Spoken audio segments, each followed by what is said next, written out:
Première victoire africaine dans cette Coupe du Monde. Première victoire et elle était attendue et la Côte d'Ivoire n'a pas dérogé à la règle. La Côte d'Ivoire s'est imposée au bout du système face à l'Équateur sur le score de 1-0. Merci à Wilfried Singo. J'ai dit merci à Wilfried Singo parce que oui, c'est lui, défenseur central, qui à la 90e minute qui a fait cette chevauchée fantastique, un dépassement de fonction. Il est allé au bout du bout, il met ce délicieux ballon là pour Amad Diallo qui venait de faire son entrée. Amad Diallo qui avait fait une entrée discrète, qui n'avait pas touché le ballon, et sur le seul ballon qu'il a eu à toucher dans la surface de réparation, eh bien Amad Diallo met ce ballon là au fond. J'ai revu là le copier-coller du but face à la France. Une percée sur le côté, mais là cette fois-ci c'était Gueladoué qui a remis le ballon dans l'axe, et Amad Diallo ne se fait pas faire prier pour mettre ce ballon-là au fond de filet. Il fallait bien cette victoire-là parce que, les amis, tout n'a pas été bien dans cette rencontre-là, tout n'a pas été limpide. Parce que ce match-là, la Côte d'Ivoire a été bousculée, la Côte d'Ivoire a été poussée dans ses derniers retranchements. La Côte d'Ivoire a entamé cette match-là sûrement avec la peur au ventre, parce que en première mi-temps, je n'ai pas reconnu cette Côte d'Ivoire-là. Je n'ai pas reconnu cette Côte d'Ivoire-là qui avait joué ce match de préparation face à la France. Parce que cette Côte d'Ivoire que j'avais vue face à la France était une équipe plus joueuse, plus conquérante, plus folle. Mais face à cette belle équipe d'Équateur, il faut le dire, parce que cette équipe d'Équateur-là, sincèrement, elle a manqué simplement de réaliste, parce que c'est quoi? C'est 2 barres, les amis. 2 barres. Parce que aussi on avait un milieu de terrain qui n'était pas forcément à la hauteur. Lorsqu'on se rend compte que Seko Fofana et Kessié prennent 2 jaunes, on a aussi vu un Gueladoué qui n'était pas forcément à son aise.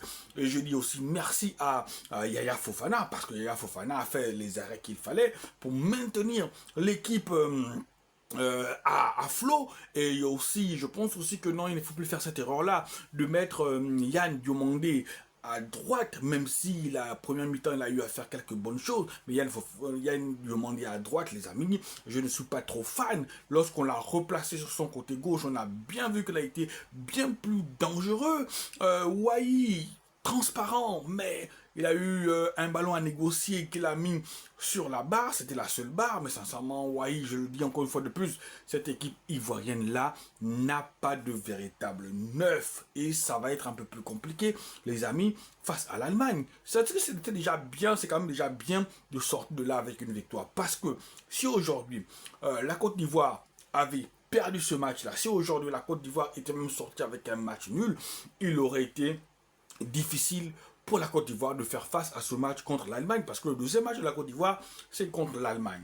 Là, on a une Allemagne qui a étrié Curaçao sous le score de 7-1. C'est une Allemagne qui va venir avec le plein de confiance. J'espère que la Côte d'Ivoire va régler les petits défauts qu'il y a à régler. J'espère que le milieu de terrain sera à la hauteur. J'espère aussi, parce qu'on a vu les glissades, on a vu la mésentente aussi entre Agbadou et son latéral en première mi-temps, ce qui a donné une occasion à cette équipe d'Équateur-là. J'espère que tous ces petits défauts-là seront réglés, mais je dis félicitations à cette Côte d'Ivoire-là. La victoire de la Côte d'Ivoire était attendue. Elle a mis longtemps à se dessiner. Personnellement, je n'y croyais plus, sincèrement. Je n'y croyais plus. Le match était sur un faux rythme. On s'est dirigé tranquillement vers un match nul. Mais c'est aussi bien ce que Emers Faye a réagi. Emers Faye a fait les changements qui s'imposaient. Et on a aujourd'hui la première victoire de l'Afrique dans ce mondial-là. On espère que tout à l'heure à 3 h du matin, la Tunisie va suivre, et que demain à 17 h, même si là le Cap-Vert se dresse face à une montagne, on espère aussi que le Cap-Vert fera au moins un match nul face à l'Espagne. Encore une fois, mes frères ivoiriens, je vous dis félicitations et vivement ce match contre l'Allemagne là. Et j'espère que ce match contre l'Allemagne là, on pourra déjà célébrer ensemble la qualification de la Côte d'Ivoire pour le second tour. Allez les amis, ciao ciao.